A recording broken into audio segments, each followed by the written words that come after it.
Hey guys, welcome to the kitchen. It is Saturday afternoon, and like I said yesterday, we are doing ribs this afternoon. So we're pretty excited to do ribs. It's one of the family's favorite. We all love them. We've done them numerous ways.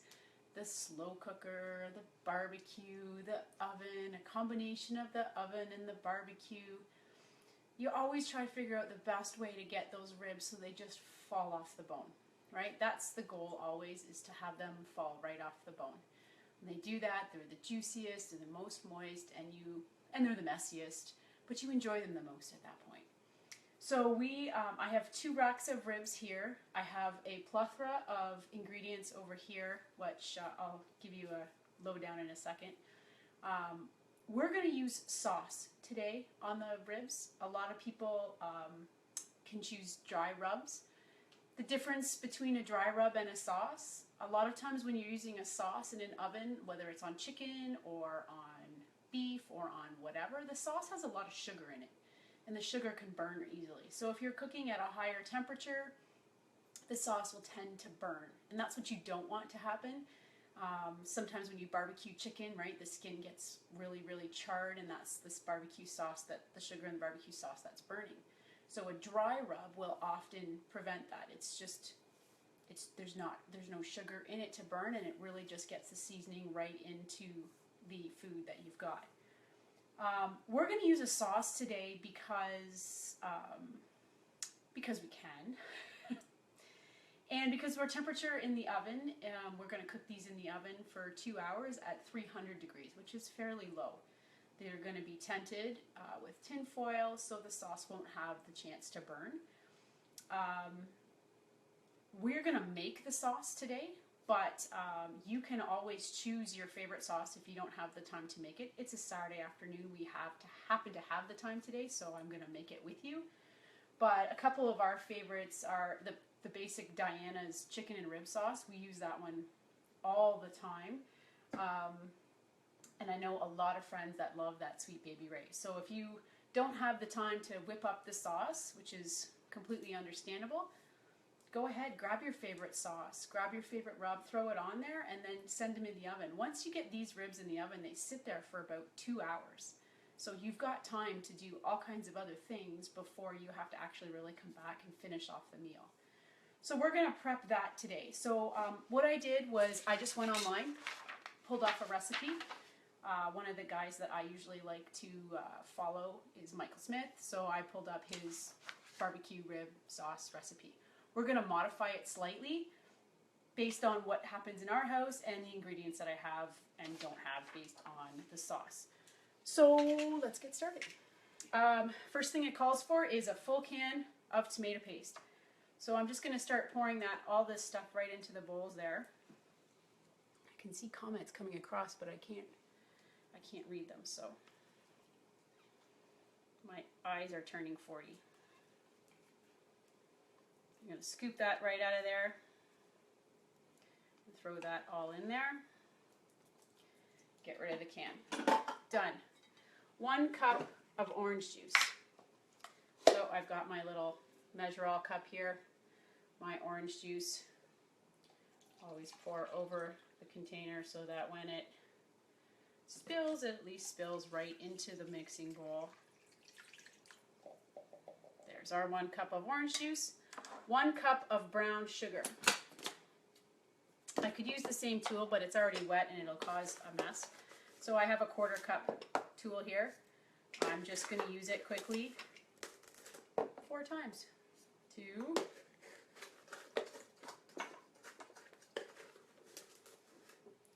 3, 4. All I'm doing is I'm pressing the brown sugar against the side to pack it in and ensure that I do have a full 1/4 cup there. So we're done with those 2 ingredients. Set those aside, get them out of our way. Dijon mustard, 1/4 cup. That's a lot more than I thought it would be, but that one's already dirty. Lots of little spoons on hand when you cook. That's always helpful, right? You're always like, oh, what am I need a utensil, I need something. Always have a nice jar of something on the side.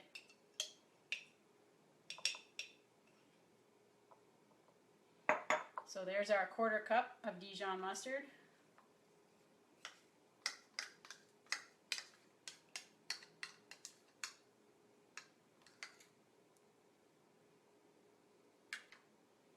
It's probably done. Dijon mustard, 1/2 cup of cider vinegar. Cider vinegar. My great pouring and scooping cup. We're just going to go 1/2 cup here. Cider vinegar has lots of good uses. I often use this for pancakes when I need buttermilk. I will pour a teaspoon of cider vinegar into 1/2 cup or 3/4 cup of milk, regular milk, and it thickens it to turn it to buttermilk. It's a great little escape. Great little substitute, sorry. 1/4 cup of Worcestershire sauce. I don't have any Worcestershire sauce, and I didn't realize that until I started laying everything out. So somebody in the house used up the Worcestershire sauce and didn't flag anybody else. Never happens in your house, I'm sure. So we are out of Worcestershire sauce. So I went online and I said, what's a substitute for Worcestershire sauce? The substitute I found is equal parts soy sauce, tamarind paste, which I'm not familiar with the pronunciation, but it smells really good, and cider vinegar. So what I do have is I have the tamarind paste, or my neighbor had the tamarind paste. Using your connections, it's always good. So what we're going to do is, it calls for a 1/4 cup of the tamarind paste, or the Worcestershire sauce. We're just going to break that down into thirds and do about 1/3 of the tamarind. And I'm going to skip the soy sauce and the cider vinegar because we're already going to use that in the sauce in general. I don't want to overload it with any more stuff than I need to. If I find once we've mixed it up that we could add a little more soy or a little more cider vinegar, then we can at that point.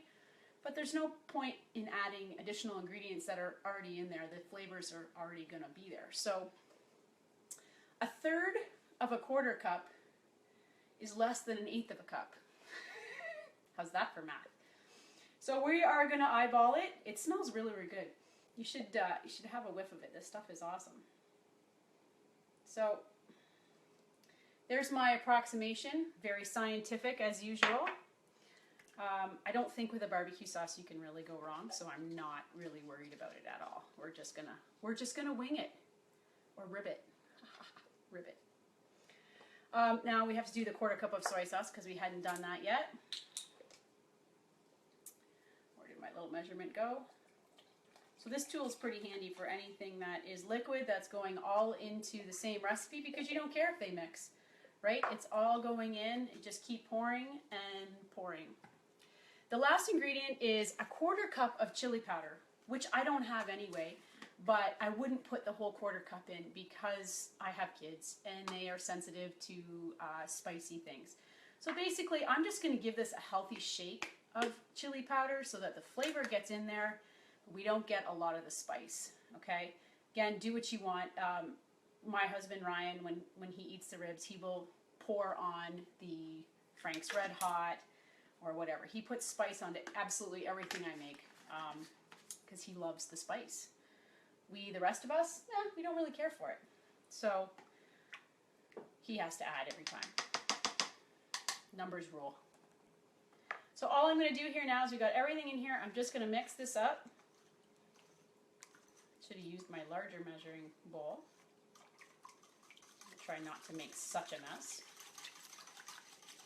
See how good my whisking efforts are.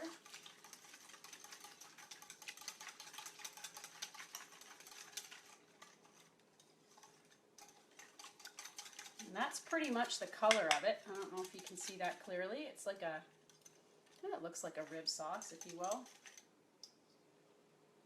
Smells pretty good. You can't really go wrong. Ribs are good. As long as you've got a sauce that's not completely distasteful, you're going to like your ribs one way or the other. So that's our sauce. So I'm going to just move this down because now we're going to focus on the ribs. And this one gets a little bit touchy and a little bit trickier, but all the work in ribs is all the prep, right? It really is most of the prep. So we've got 2 racks of ribs here that I'm going to cut up. Took them right out of the package, right? The Cryovac package.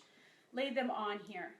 First thing you're going to do with your ribs is you're going to pull up this little membrane, which I started to do because it's pretty tricky to do and I didn't want to waste all your time on camera. So all I've done, I don't know how well you can see this. Let's see if I can get this up close. So I've got the rib here, and then I've got this little membrane. Start at the smaller end of your rib, right? You've got this end, and you've got this wide end. The smaller end of your rib, and just lift. It's a very, very thin membrane. Like you can see my fingers come right through it. Very, very thin. Once you get it, and once you've got a good grip on it, it literally, now watch, let's make sure it happens. It literally rips right off, all the way down, or it breaks in half like it's doing right now. Let's see if I can catch up here. I don't know how well you can see this, but hopefully you can catch a grip. So see, it's just pulling all right off, just as one.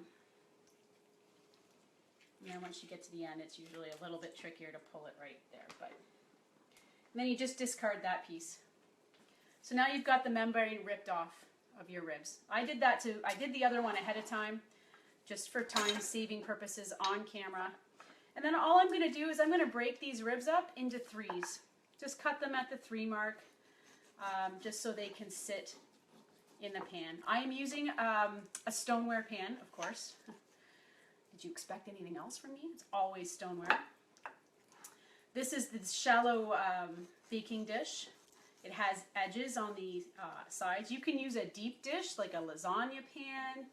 You want something with edges because you're going to have juices. We just made a giant vat of rib sauce, so you've got to be able to capture that and hold it somewhere. And we're just going to lay these out here like this.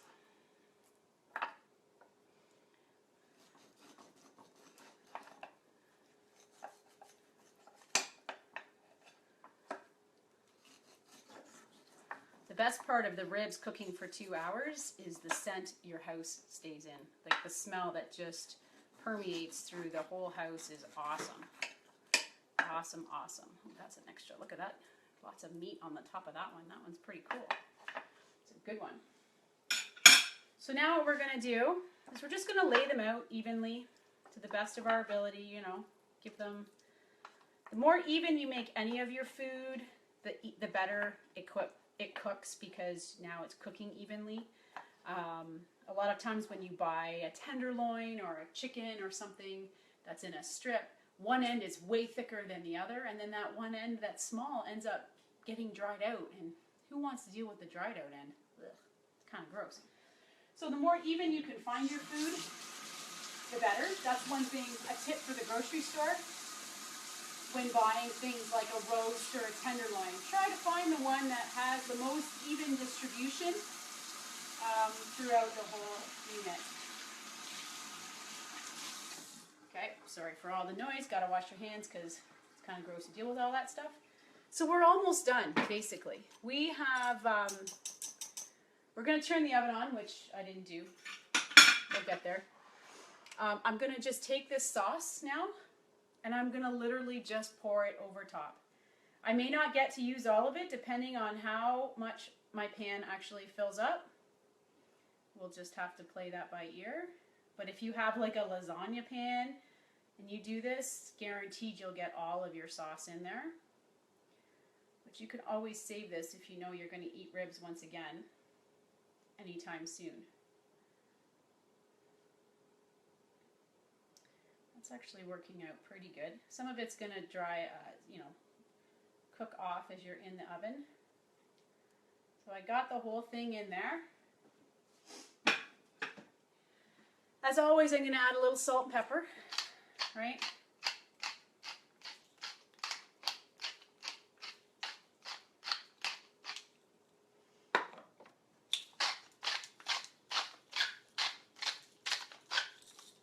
And something that I can't get away from is garlic. So I have a crushed pepper and garlic rub that I'm just going to sprinkle on top just to add some flavor to everything we've done, because maybe we don't have enough flavor. Maybe we'll over flavor. Is that possible? I don't know. So basically what's going to happen now is I'm going to tent this with tin foil. And then I'm going to put it in the oven at 300 degrees for 2.5 hours. Probably 2.5. I'm going to check it at that point, make sure it's really moist and tender and almost falling right off the bone. At that point, you can either pull it out and barbecue for 5 minutes on each side. You're basically just searing the outside to make it nice and crispy on the outside. Or you can turn your oven up to broil and do the same thing at that point.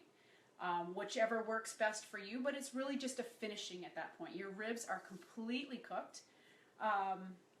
You finish it off and add whatever else. We're going to add mashed potatoes tonight and probably some broccoli, and I think I have a salad to throw in as well. But this is the main dish right here. This is kind of what you got. Everybody would just be happy if we only ate the ribs. Just one of those family favorites that you can do over and over again. So that's how we're going to do the ribs. So I hope you are enjoying this, and you can do this recipe with your own at your own house as well, and go from there. That's ribs via the stone. Talk to you later. Bye.